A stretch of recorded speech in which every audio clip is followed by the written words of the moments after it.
Hi, hello from Brooklyn. Parlons un peu aujourd'hui de ton arrivée sur New York par JFK. Avant même de poser un pied dans Manhattan, tu vas devoir affronter la première étape du marathon et il s'agit de la douane. Ça peut prendre du temps, spécialement si ton vol arrive entre 15 heures et 22 heures.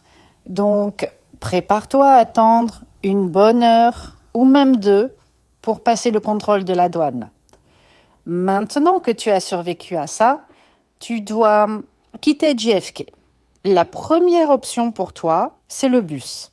C'est l'option la moins chère, pour sûr, mais c'est aussi la plus lente. Tu prends le bus Q10 ou Q3 directement à l'extérieur du terminal et il va t'emmener jusqu'à Kew Gardens ou Jamaica.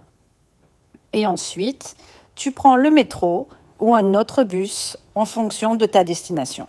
Ça va te coûter à peu près 5 dollars et tu en as pour à peu près une heure de voyage. Donc ça, c'est une bonne option si tu as un tout petit budget. La deuxième option économique, mais efficace, c'est le AirTrain et le métro E.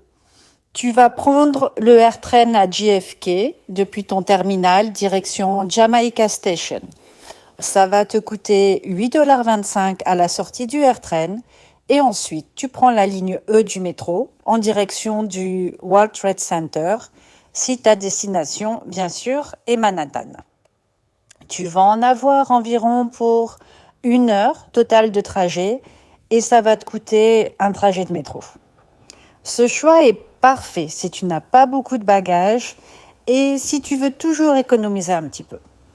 La troisième option, ça va être le taxi jaune. Tu vas payer à peu près 70 dollars de JFK à Manhattan. Pareil pour Brooklyn, je pense. Tu dois ajouter les péages et les pourboires, donc ça va te coûter en tout et pour tout entre 80 et 85 dollars. Et tu vas rouler pendant à peu près 45 minutes. Fais attention, ne prends pas les offres qui te sont offertes dans les aéroports. C'est des arnaques, ok? Tu prends uniquement les taxis officiels jaunes qui sont à l'extérieur du terminal. Et la dernière option, qui pour moi est la meilleure, c'est utiliser un Uber ou un Lyft. Pour ça, n'oublie pas de télécharger l'application dans ton téléphone. Ça va te coûter entre 60 dollars et 100 dollars. Et c'est la même période de temps que si tu prenais un taxi, évidemment. Mais au moins, tu n'as pas de surprise dans le prix. Et ce choix est pratique car tu peux éventuellement réserver à l'avance ton voyage, spécialement pour le vol du retour.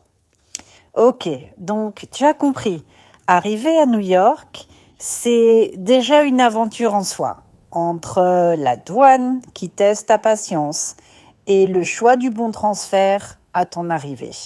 Je te recommande donc vivement de choisir à l'avance la meilleure option pour toi. Une fois que tu es dans New York, tu peux improviser. Mais honnêtement, une fois arrivé à l'aéroport, tu dois avoir en tête ton moyen de transport pour t'emmener en ville ou sur Brooklyn. Voilà, j'espère que cette vidéo a été utile pour toi. Je te souhaite évidemment une bonne arrivée sur New York et surtout, n'oublie pas de prévoir une petite étape sur Brooklyn et éventuellement, passe me voir à Ange Noir Café, 247 Barrett Street à Brooklyn. Un bisou et à très bientôt.